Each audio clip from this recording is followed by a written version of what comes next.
Now that we don't have a sound system, can everybody hear? I'm Chris Wallace. Many of you know me. I'm not part of Iberdrola or Meadowsend, nor am I a part of the town for this evening. I've just been asked to moderate, to facilitate an information exchange this evening between Meadowsend, Iberdrola, and the people of Grafton. So for the next 2 hours, I'd like to break that down into 3 segments.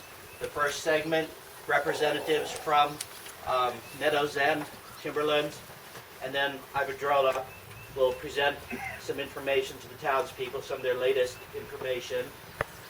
I envision that going about 45 minutes. Then the next 40 minutes will be for the residents of Grafton to make any, pose any questions or make any comments that they would have for the representatives here tonight. The third 40-minute block would be for one-on-one. The food is a part of this. And the third part will be much less structured. It'll be informal.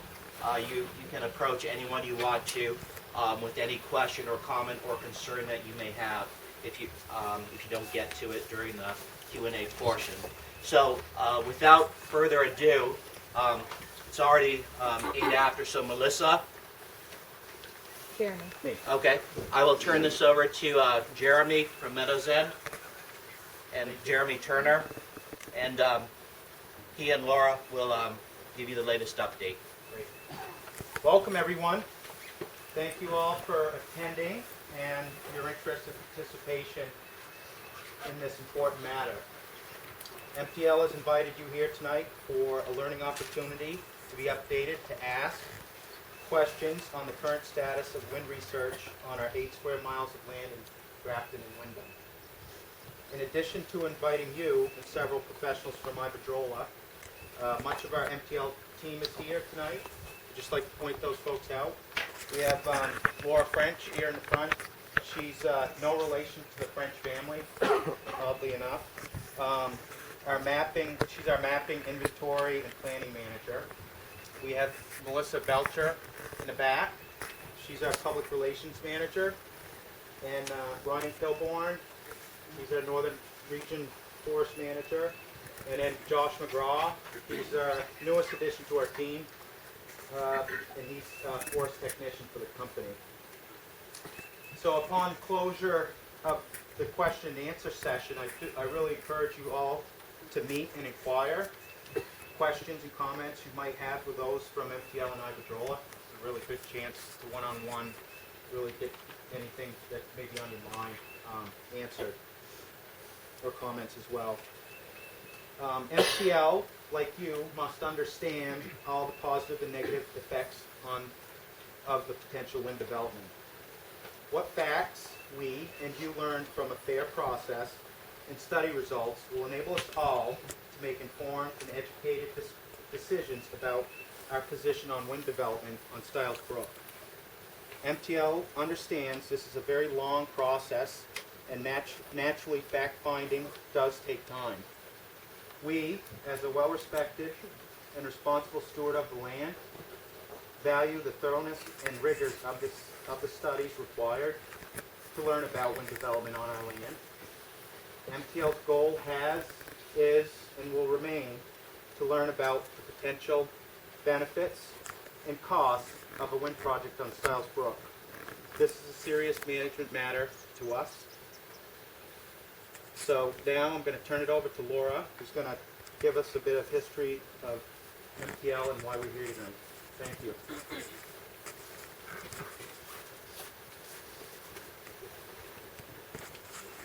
Thank you, Jeremy, and welcome again. Can you all hear me? Yes. I'll speak up a little. So, I am going to spend a little time just talking about who we are as Meadowsend, and how we got to be to this point considering wind on Stiles Brook Forest. So, Meadowsend Timberlands is a small family-owned business. We own and manage forest land, including Stiles Brook, and we strive to practice long-term sustainable forest management to provide naturally renewable forest products while also managing for wildlife, ecosystem services, soil and water quality, recreation, and educational opportunities.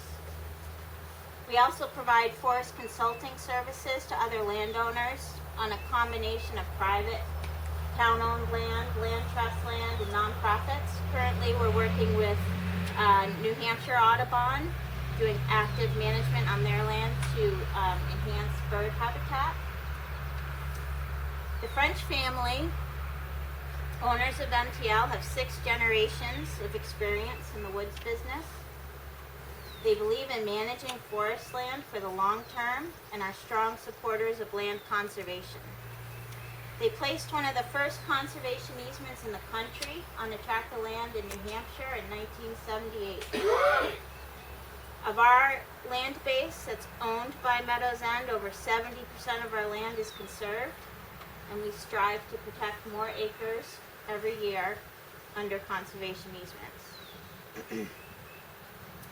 We believe in the importance of sustainably managed working forest land. So why is this important? So first, consider growing, extracting, manufacturing, and distribution of all the things that we need. It all has to come from somewhere. Other parts of the world are being destroyed, making the things that we use. As consumers, we need to understand where our things come from and how they are made. We need to take ownership of our reliance on others to produce the things that we use. In addition to reducing our level of consumption, understanding where our stuff comes from, and taking pride in producing it locally and sustainably is a large part of environmental and social responsibility. Whenever possible, we should choose items that are made sustainably from renewable resources, as close to home as possible, supporting the concept of made in the USA, or better yet, made in Grafton, Vermont. So how does this affect forest land? As opposed to commonly publicized unsustainable practices such as rainforest destruction, we are fortunate in the Northeast to have naturally productive and naturally regenerating forest systems that can be sustainably managed. It may seem contrary, but using wood and paper products from sustainably managed forests often is what keeps that specific forest, that specific land as forest. When we stop supporting working forest land, we lose 2 important things. We lose the income needed to cover the carrying costs of owning forest land and supporting the businesses and families that manage them. And we lose the infrastructure that's imperative to the production of forest products. Loggers, truckers, mills, foresters. When that system breaks down, we lose the ability to sustainably manage forest land. All too often, the result is either overcutting or the development of forest land to subdivision or house lots. The short story is, working forest land helps keep land forested. So, what does sustainable management involve? Forest management involves the integration of many sciences: geology, hydrology, wildlife biology, ecology, pathology, entomology. It also includes silviculture, the art and science of growing trees, cartography, surveying, and road building. We use statistics, study economics, and global trade. We must follow and understand local zoning, state and federal regulations and laws. We need to be familiar with and understand deeds and easements. And a big part of forestry involves people: sociology, psychology, community relations. Sustainable management requires a level of proficiency in all of these disciplines. Our management, Meadowsend, begins with learning about the land. We learn the land by spending time there, getting to know each tract. We walk every acre several times. We study deeds and historical documents. we perform a comprehensive forest inventory looking at the natural community type, soils, water, wetland features, wildlife habitat, special places, land use history, the greater landscape. We study the forest type and structure, tree quality and health, plant shrub species, access, recreation, educational opportunities. Then all of this information gets compiled into comprehensive planning documents and maps that are used to guide the sustainable management practices that are based on our landowner objectives. We take the time to carefully lay out forest work according to our plan. We hire respected loggers, we establish quality market relationships, and follow up timber sales with proper job closure and monitoring. We at MTL take sustainable management in all its complexities seriously and are proud of our track record. We have nothing to hide and have been proven leaders in conservation and sustainable forest management. Which brings us to Stilesbrook Forest and how we got to where we are today. The sustainable management of Stilesbrook Forest has required vision. The realities of owning and managing this tract of land are complex. The working history of that large piece of land tells much of the story. One of the handouts on the table illustrates the 200-year working history of that piece of land. There's another handout, by the way, that summarizes a lot of what MTL is about. So the working history, the 200-year working history of Stilesbrook begins in the early 1800s when it was managed largely for subsistence farming with over 80% of the land open. That piece of land hosted at least 18 farmsteads. At the turn of the century, when most farmers abandoned land here and started moving west, the forest was allowed to regrow. And by 1919, the land was bought by Vermont Talc, Vermont Marble Company, and red spruce was harvested widespread across the land to make packing crates, shipping crates for talc and marble. They used all the established farm road systems, converted them to woods roads, many of which are still in use today. 1949, the land was purchased by Stevens and Thompson Paper Company, which began a 30-year history of the ownership being managed based on paper pulp production, all even-age management. In 1968, Stevens and Thompson sold a 4.5-mile easement to Velco to put a power line that bisects the entire tract. In the 80s, the ownership changed hands a couple times to some TIMOs, which are Timberland Investment Management Organizations, which basically act as a broker for institutional clients, and the land was based solely on a rate of return. Then in 1996, MTL bought the land, and we began managing it here for long-term sustainable forest practices to help maintain the working landscape status of the land while at the same time restoring the historically compromised ecologic function. And in 2012, we began to explore renewable energy resources on Stilesbrook to help support our sustainable management and sustainable and restorative land management. The forest resource on Stilesbrook is substantial, but one that has historically been abused and degraded. Our management attempts to restore the quality and function of the forest while keeping it as working forest land. As time has gone by since the mid-90s, the unreliability of the climate and markets is making long-term ownership more and more difficult. This reality led us to explore options that would help support the sustainable management of this incredible resource. We turned to the possibility of wind development here. On a basic level, wind appears to be a good fit for Stilesbrook for several reasons. Wind complements working forest land. Wind is a renewable energy resource. And the working history of Stiles Brook and lack of pristine or unmanaged land and the existing established road system and power line add to the potential as a good site for wind development. So what would the benefits of wind be?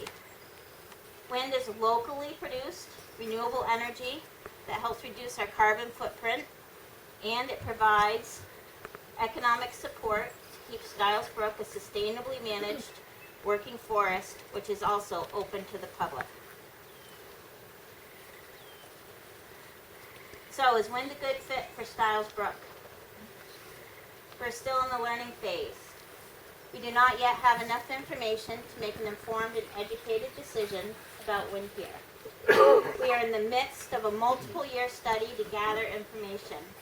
As professionals who practice sustainable land management, we understand the importance of comprehensive planning and extensive studies.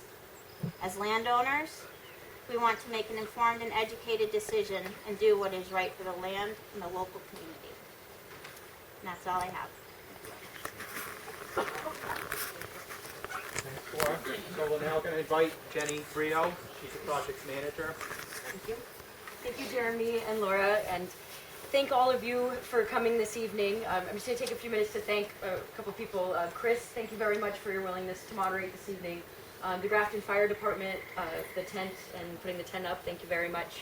Also, Nate Harford and Rushton Farms for the food we'll enjoy after as well, and the Wyndham Foundation for allowing us to use their great spot here, as well as for the foundation maintenance crew who's volunteered their time to help us this evening as well.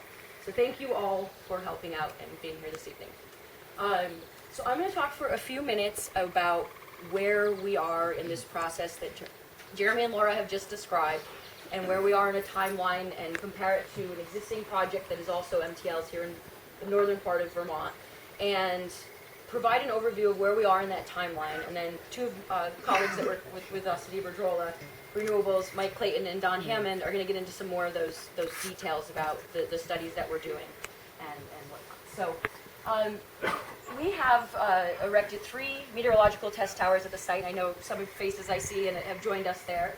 And those towers went up 2 years ago, and we've just finished April was the full second year of that data, and so we are now analyzing that data.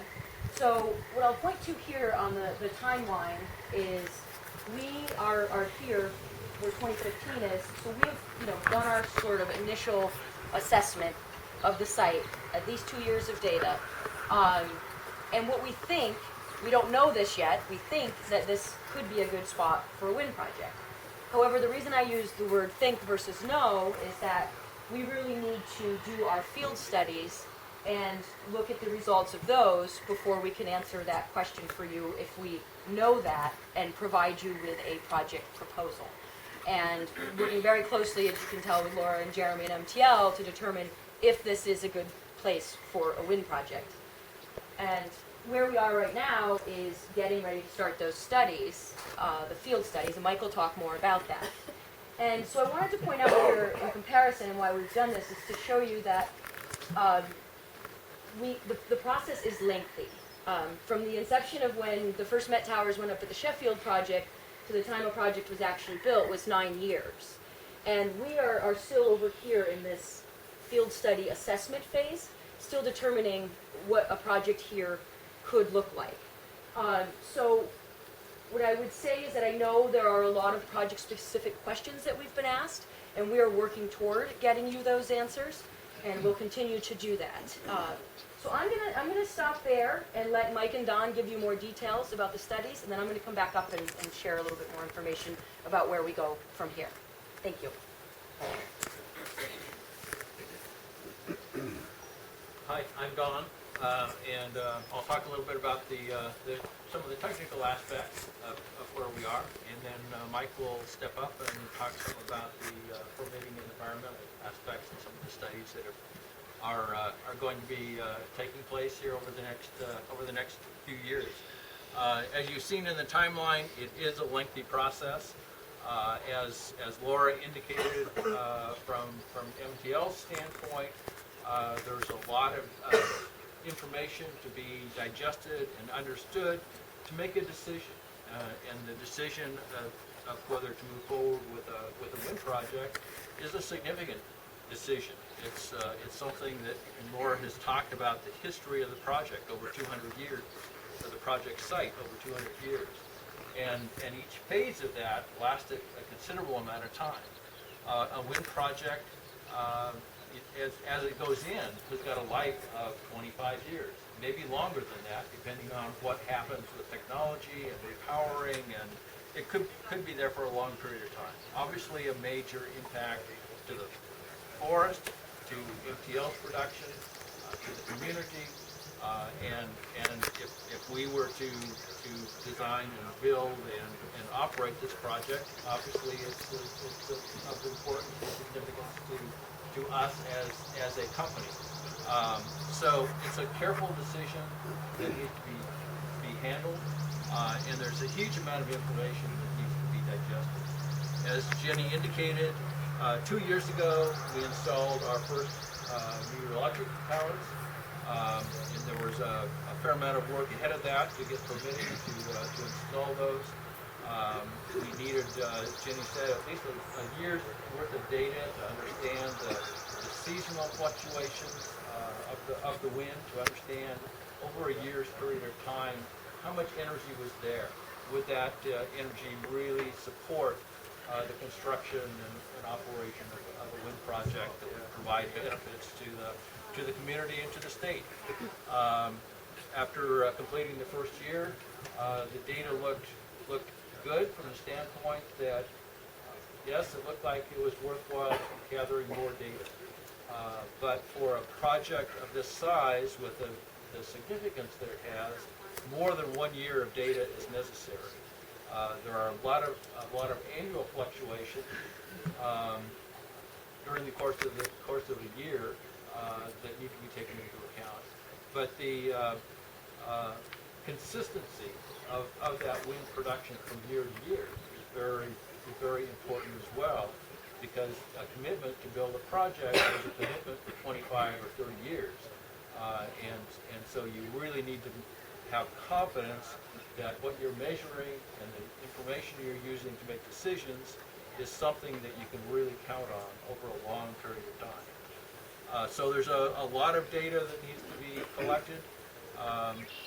As of a year ago, I indicated that we processed that first year of data. It looked good. We had 3 meteorological towers, one in the northern part of the project site, one in the south, one sort of in the middle. They're at different elevations, and the northern part of the site is a much better wind resource than the southern area, due to topography, due to elevation. And so we knew that a year ago. We also knew there's a complex site. It's more of a plateau than a ridge line, but there are multiple features on that plateau, and so those features distort the wind, and so there's turbulence. And we needed to understand that, because turbulence and the amount of wind energy is very important in selecting a turbine and seeing how a turbine is going to produce the energy that it's going to produce over a considerable period of time. So the second year of data is now in. We're now processing that. We saw pretty good consistency between the first 2 years, which obviously is a positive indication for us. Turbulence is still there, which we still need to consider and start working with turbine suppliers to see how that turbulence might fit with various turbines, whether they are able to withstand that turbulence, that puts stress and strain on the turbines. I think it appeared in comparing the 2 years that the wind resource in the southern part of the site may not be as good as what we thought it was from the first year, but that's something that we again need to evaluate as to how much the wind resource is over the area. So there's more work to be done. What else have we done in the last year? As we start looking at a project, we start looking at how it fits into the how it fits into the area. And obviously, it's in the midst of some communities. It's a fairly isolated parcel, but there are communities around it, and we need to understand that. And so we did a very thorough structure survey within a couple mile radius of the project area to understand, what is around it, who lives around it, which is going to be an important factor in evaluating the project. We need more information. We started looking briefly at some of the existing roads to think about how those roads might fit into a project as far as accessing turbines and being useful within the project area. Obviously, we don't want to cut new corridors and make new roads if we can make use of existing roads. So understanding where those are is very important. We also needed to understand very clearly how it fit into the regional power system. This is an electrical generation project, and if the generation can't go anyplace, it doesn't serve any purpose. So we have initiated formal processes to start investigating the feasibility, and we've also started talking to Velco. As Laura mentioned, we do have the two Velco transmission lines that cut right through the middle of the project, which is the obvious place that you would tie in a new generating project. So we started talking to them. We need to understand their corridor. We need to understand how wide it is and exactly where it is. We need to understand their concerns about how close the turbine could be situated to their power line. We need to talk about their use of the area. If they have an access road, do we use their access road? Do we need to have something different? Where would we want to build a substation to, or have them build a substation to interconnect to that? How do we connect the electricity from each one of the turbines to that substation once we determine where the substation might be? Those are all pieces of information we absolutely must have. And as you start, or before you get to the point of actually pinning down turbine locations and where facilities are, you really need to understand the parcel. So over this coming year, we will be doing a full boundary survey of the entire parcel, so we know exactly where the parcel boundaries are, every easement that's on it, every structure, feature, road, so that we know exactly what we're working with. We also need to understand the terrain much better than we do now. Like, we have a general sense of the terrain, but if you're going to start designing road systems to transport turbine components and have a project that we can build, we need very, very good terrain information on the site. That's typically done by aerial cartography, so an airplane will be flying over the site and mapping the project site. That typically needs to be done usually in the spring or fall windows. You want to do it when the leaves are off the trees, but before you have very much snowfall. So it's time critical, time sensitive, but that's something that will be done shortly. But until we really understand the full aspect of the terrain, the full aspect of the boundaries and constraints that we have, it's really too early to talk specifics of land. We're getting there. We have some sense, but we're not there